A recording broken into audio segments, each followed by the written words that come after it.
Yes, welcome back to How Did I Get Here? This is, of course, the show where we're asking people, well, how did you get here? Another sporting episode today, and my guest is a cricketer with the Perth Scorchers, I should say.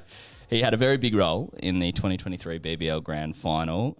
He's also a full-time accountant. We'll get into that in a bit. But first, we want to ask the question, how did you get here? Nick Hobson is my guest today. Nick, thanks so much for joining me. Thanks, Charlie. Thanks for having me. It should be a bit of fun. Yeah, it should be. Let's start where all good things start, at the beginning. When did you start first getting interested in sport and, especially cricket? Yeah, good question. I think growing up, I was just your typical kid who wanted to play footy in the winter, cricket in the summer. Big West Coast Eagles fan. Right, so wanted to have the number 9 on my back to be like Ben Cousins.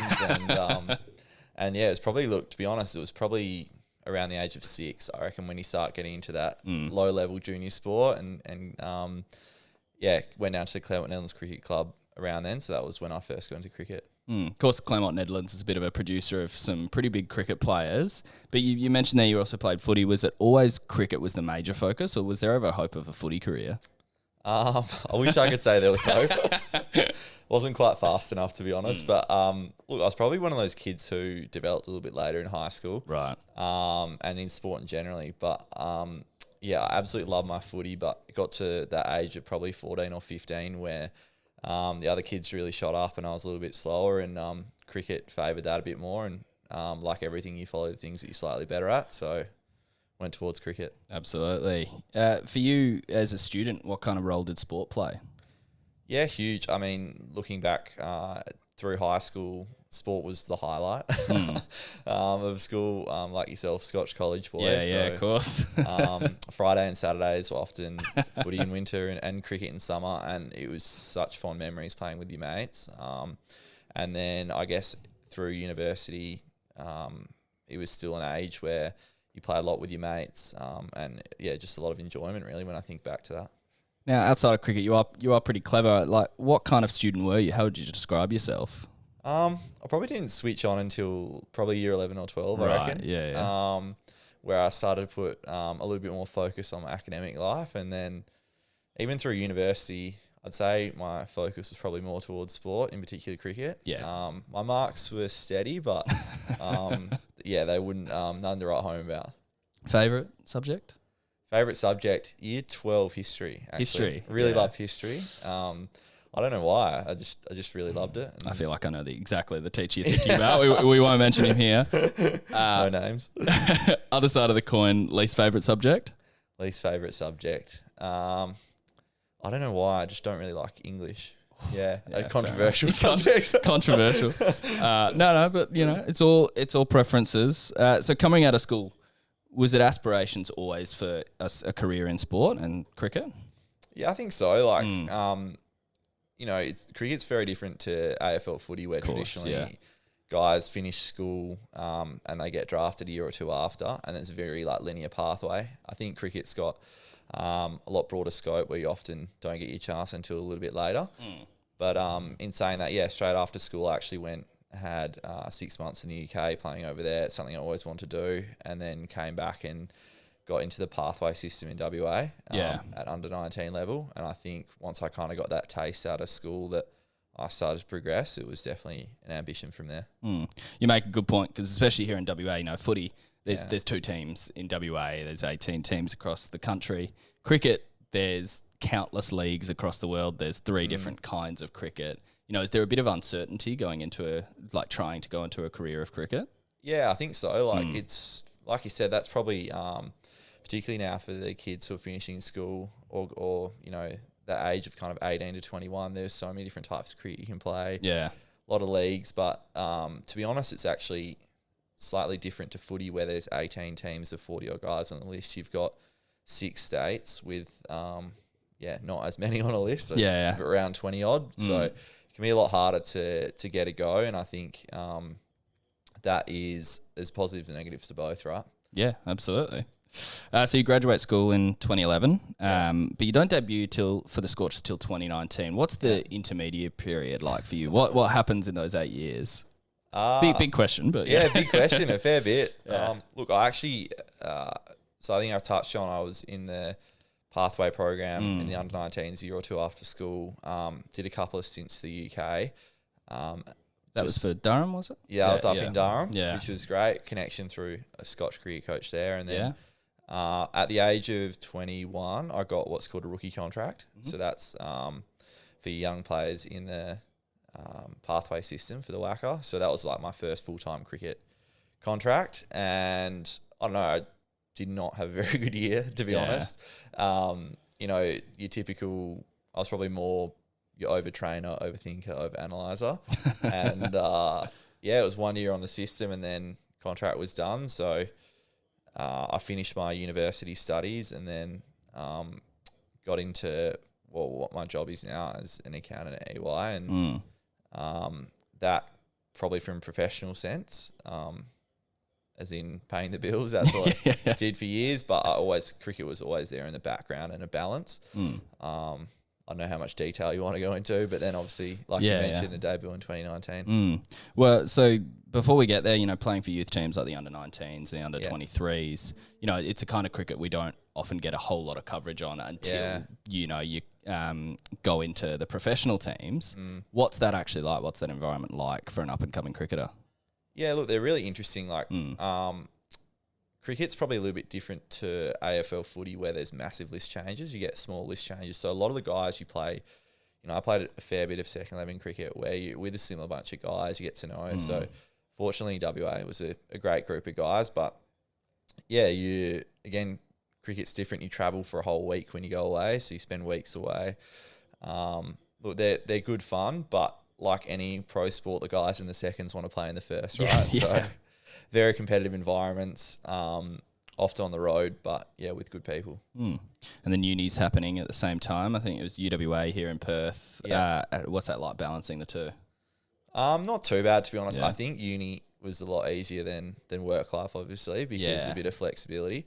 So, you know, I think I was fortunate in some aspects where cricket wasn't full-time straight out of school. So in some ways it forced my hand to be at uni full-time, but I think that's a blessing to have that balance in life. And for me, it was a commerce degree. For other guys, it's other things. But that period, while you're at uni, is still plenty of time, I think, to train enough to be a pro cricketer. Absolutely. Let's move now to 2019. First game for the Scorchers. You come into bat at 6th. And you follow the lineup, a pretty impressive lineup. So Bancroft, Marsh, Turner, Cartwright. You walk out to the crease. What's going through your head at this stage? Unbelievable amount of nerves. I remember walking out. Shaw Marsh was at the other end, who absolutely idolised as a left-hander from WA. Absolutely, yeah. Absolute gun. And it's just weird things. I remember back when you debut, your emotions are just on such high levels that things you don't really grab your attention or you think about all of a sudden do. For example, I remember the bowler running in from one of my first or second ball and I was noticing the grill in front of my face, which is something that you just never notice. It's just second nature to have a grill in front of you. Yeah. It just feels like everything's a lot harder. Your emotions are a lot higher. But yeah, I think I was 4 off 7 or 8 balls. Wasn't doing too well, and then I got dropped on the boundary, went for 6, and then I hit a 4, and I was all right. And then the other end, Shaw Marsh just went ballistic. We put on... I think he finished at 96 on that game or something. Sean finished 96, yeah. We put on 60, but I only contributed 15. So. Yeah, that was... You bat 15 in that game. You know, it was a tight game in the end. I think Thunder won in the final over or something. How do you view that game on reflection? Yeah, look, it was actually... God, it feels a long time ago now, but we were it was like a season where we had a lot of almost, like a lot of close losses, and particularly at home, they can kind of hurt your season. So, you know, you always want to start with a win, sing the team song, and have those memories. But yeah, it was a weird feeling because you're very excited to make your debut, but obviously disappointed to lose. I know that season, it probably wasn't the best in Scorchers history. Yeah. You know, does early losses, does that help build character? I guess so. Look, it actually exposed a lot of guys that year who play with us now. Like Matt Kelly had a big role. Yeah. Aaron Hardy debuted that year. So guys that traditionally people might not have heard before that had a bit of a go, and we're kind of seeing the rewards of that now. Yeah. The success. So yeah, it does build character. Before we get to the current current season, you know, throughout the past few years, as you mentioned, you're an accountant at EY. You've been balancing the sport and that career. Obviously, you know, you're a full-time accountant, and T20 is not a full-time sport. How do you balance the two? It's tough, to be honest. It's made a little bit easier in the last few years. I've had a contract with it, but there was a period where I was working and didn't have a contract, so I was working 5 days a week, trying to play club cricket. Obviously, still very much enjoyed that, but the time investment to play professionally is a lot. So that balance was pretty difficult. But probably in the last 2 years or so, I've gone to like a 4-day work week where, thanks to having a contract, just gives me a little bit more flexibility. Of course. To train and prepare for the tournament, because I don't know, obviously during the tournament you're busy traveling and playing, but a lot of the time as an athlete is that time preparing. So I guess that's been the balance I've had. It's really unique, but it's the way it is. Like, at its core, cricket is a bit of a numbers game. Yeah. Does the accounting have anything to do with that? Like, does it help? Yeah, well, maybe. Like, I think... or do you just love numbers? I don't know. I guess, like, people wouldn't really think about it, but limited overs cricket is very much like run rate and runs off balls required. Economy and even the field settings and the number of people you can have out. It's all pretty linear, so I guess maybe that side of the brain tickles my fancy a bit more. Let's move now to this most recent season. In more than a few games this season, a couple changes to the batting lineup at the start of the season, especially with Mitch Marsh going out, ankle injury. You come into the side. You know, how do you take on the Big Bash this season? What's your mindset going into it? Yeah, like look, it probably goes back to the end of the previous season. Yeah, we had success winning over East, and I was in the squad away the whole time, but didn't play many games. So, like everyone, you're really motivated to get that spot in the team. So I just put like a much bigger focus on my power hitting in the off season and trying to get that spot for the starting 11. And yeah, like you said, we had some late pullouts, and I probably wouldn't have played if Mitch was free, in brutal honesty. And that spot opened up, and it just gave me a start. And then lucky enough to play every game this year. Just reflecting on this season for now, do you view it as kind of your best season yet? Yeah, personally it was, but it was actually quite strange that I had like these long periods where often I wasn't required batting down the order of number 6. But, the hardest thing for any sportsman is consistency. And when you're starting out or inexperienced, you just need that experience. And I think just the ability for me to play all the games, even though I didn't bat every time, held me in really good stead when it mattered right at the end in the final. But you did put together a good season. You know, I think there was a 46 in there at some stage. Was that this year? Yeah. And you come into the side for the final against the Heat here in Perth. Yeah. What's the feeling like ahead of that match? Look, the group was really confident. Yeah. We'd obviously had really good form. We had a number of guys in form, and I think our team's pretty experienced where the guys are pretty level in general. It's probably different to like traditionally footy where guys go to the MCG. It's a whole different environment game day. I mean, we were going to play at a home ground, so there was a lot of familiarity about it, but they're actually just really exciting games to play in. And everyone could kind of sense a bit of a build-up and the crowd, so I think excitement was the feeling in the lead-up. Going into the game now, you know, Heat put together a decent target for Scorcher to chase. Scorcher's batting. There's been a few outs. Inglis goes out. You're in. That long walk out to the crease, there's 53,000 people there. It's not like footy where you just walk on and you're playing. Yeah. There's a long walk out. What's that actually like? Yeah. And it's there's a bit of a shaky feeling in the crowd, I would say at this stage. You can sense crowd nerves. Don't worry about that. When you're a player, you can feel crowd nerves. You're not immune to that. It's you've got 80 seconds. I think there's a timer now that you have to face your first ball. So most batters have a bit of a routine. So me, it's like left leg over the rope first, little superstition, bit of a run out to warm the hamstrings up. And then, before you know it, probably after about 10 seconds, 15 seconds, you're meeting your partner. So it was Ash for a ball or two. Yeah. We'll get into that in a sec. Yeah, I'm sure we will. And then, you take guard. But like you said, it's just like a little bit nervous buzz when you hear the crowd, when you walk out to bat, particularly at that point. At that point in that final, there was definitely, I was in the crowd that day, there was definitely a bit of nerves. And then you come out and the run out with Ashton Turner, there's a little bit... I don't want to call it a mistake, but, no, it was a mistake. It was a mistake. Yeah. I'll let you call it that. What happened there? Can you, Yeah, I'm happy to shed light on it. We can laugh about it now. It was basically I went out there and I knew from ball one had to show intent and try and get the scoreboard ticking because we needed about 2 a ball or just under. So I remember hitting the shot and it going down to fine leg, but I pulled it. I was on the back foot, so all my weight was back, and all I could hear was Ash yelling 2, 2, 2, 2, 2. So I hadn't actually seen where the ball went. I've run down the other end, turned, thinking, the fielder won't even have the ball yet. Take 3 steps. Ash has obviously seen me take 3 steps. Started running the other way, and then all of a sudden I see the keeper catch it, and I was like, "What?" So I've stopped. It's like your natural reaction as a cricketer. And then I have this moment where I try and cross over with Asher. He stays in and me out because he was doing so well. It was a blur, and then just a big groan from the crowd. There was a bit of that, but then Cooper Connolly comes out, and not many people have heard of this kid before that day. He's faced a handful of balls in the BBL. He just starts to dominate, and you can feel the crowd start getting excited. You're up there with him. What was that like?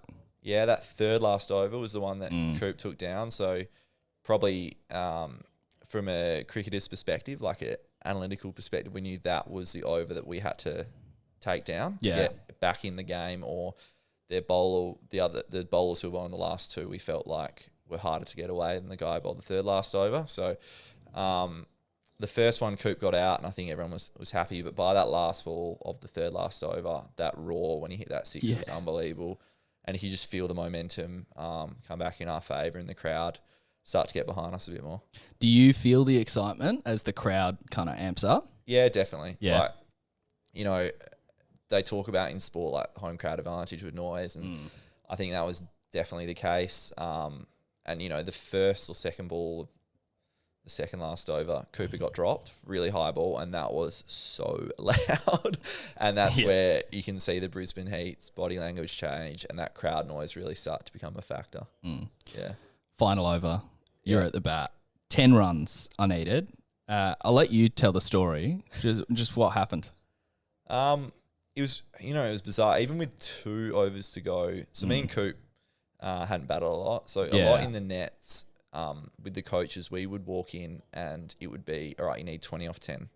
You need 17 off 8. And they'd give a scenario, a bit of a field, and that was how you'd start your net. Yeah. So it was trying to simulate us in a game. So I remember looking up, going, all right, 20 off 12 we needed. Yeah. And then 10 off 6. Yeah. So this is our last over. And that is so often, like, we'd be in these scenarios in the nets when we were prepping. Right. And I was like, I can't actually believe it's come down to this. And in a final as well. I know, in a final, the final ball. And you could just hear that buzz of the crowd that you were talking about earlier. It was like this nervousness between overs. And I just remember saying to Coop the same things we're talking about, just like being nice and still, get a good base, strong shots. If it's not there, get off strike. So Coop's first one he hit down to long on. And I actually felt really confident. Like if I had a couple of balls, I'd be fine. And I mean, to state the obvious, when you're chasing 10 in an over, you want a boundary in the first 2 balls. Yeah. That's like the goal. Yeah. Boundary first 2 balls. Put the pressure back on him. So I was, he bowled a full toss to Cooper first ball, the last over, Michael Nessa, and I was thinking that he would pull his length back a little bit. So I sat really deep in the crease and then was a little bit surprised to get a full toss, and just, it's amazing what adrenaline can do. Just adrenaline straight through the ball. I don't even remember feeling contact. And I looked up and the ball was sailing. I knew straight away it was 6, and everyone behind the ball was standing on their feet. It was the most surreal feeling. And then we needed then 3 off 4 balls, and I was so amped up. So I just swung as hard as I could at the next one and went sailing over the top, and celebration started. History's made. Yeah, celebration started. Yeah, so immediately after, you and Cooper Connolly, you're hailed as heroes. You get to lift up the trophy. That has to be a highlight of the career, right? Yeah, definitely. Yeah. I think the whole emotion with finals, particularly close finals, doing it with Coops, who, I don't know, we just have a bit of a special bond now. He's of course, a great kid. And then, even dating back to, we started with Claremont Eddies, we were talking about earlier. Matt Kelly and Steve Eskenazi were two guys. So we had 3 of the 11 were Claremont originals. And Mum sent me a photo before the final of us winning the 06, 07 under 12s. Oh. The 3 of us. So it was a bit of nostalgia. And, yeah, to have those guys you've been mates for life with, it was really special. I can absolutely imagine. After the final, I imagine there's celebrations. Is it back to work? A week in between. Week off, yeah. Week off. Fair enough. I kind of don't work at all during the Big Bash. Yeah. So they give me really flexible. And then I actually called them. They made a bit of a news article about it, but I called work the week before the final, and my boss said, "You're not coming back Monday." He said, "No." I was pretty tired from all the games, but I said, "Oh, it's all right to have a week off after." I didn't expect the final to be the way it was, but hey, all worked out. All worked out in the end. Looking to the future, Big Bash is over for the season. What's next for you? Yeah, good question. From a cricket perspective, probably like you said, there's a lot of T20 leagues opening up around the world. Yeah. They are very hard to get into, but equally, everyone's going to put their hand up for them. So, be really interested in playing some cricket over the winter. What exactly that looks like, I have no idea. But I'd say that's immediately next, and then you just see what you can do from there. As we finish off the podcast, we always like to ask a couple reflection questions. Looking back on your career, it's not a traditional cricket career as we often look at it in the media. Anything you changed, and any lessons you've learned along the way? Oh, God, that's a good question. God, I don't know. Like, yes, or would you change things? In some ways, no. In some ways, yes. You always wish you played more, and everyone's the same. They want to play in big games and from younger age. But I've actually just enjoyed my T20 cricket so much in the last 12, 18 months. Maybe that's something I should have tried a bit earlier. In particular, it's a bit like golf at the moment, where players are putting a lot of time into their swing speed and trying to hit the ball further, and I get so much fun out of that. So maybe that should have been a lesson I went for earlier. But in saying that, work gave me a great perspective on life and balance and how to manage things that in some ways I wouldn't want to change that. And now a hypothetical we ask everyone here on the show. 15-year-old Nick, he's sitting right in front of you, he's sitting next to you on that couch. What advice are you giving him? Oh gosh. Don't follow the next 15 years. No. It's a really good question. I think it's so cliched that you say, enjoy your sport. But, particularly professional sport, you put a lot of pressure on yourself to perform. And it's something I was guilty of when I'm younger. So it's probably just to slow down, enjoy the ride a bit more, and have some fun. Absolutely. Can't say it any better than that. That is the Nick Hobson story. You can find us, student_edge on Instagram, Student Edge on TikTok. Search us up, Student Edge, or How Did I Get Here on YouTube, and head to studentedge.org for all our articles, podcasts, deals, competitions, career tips, education advice, and much, much more. Nick, thanks so much for joining me today. Thanks, Charlie.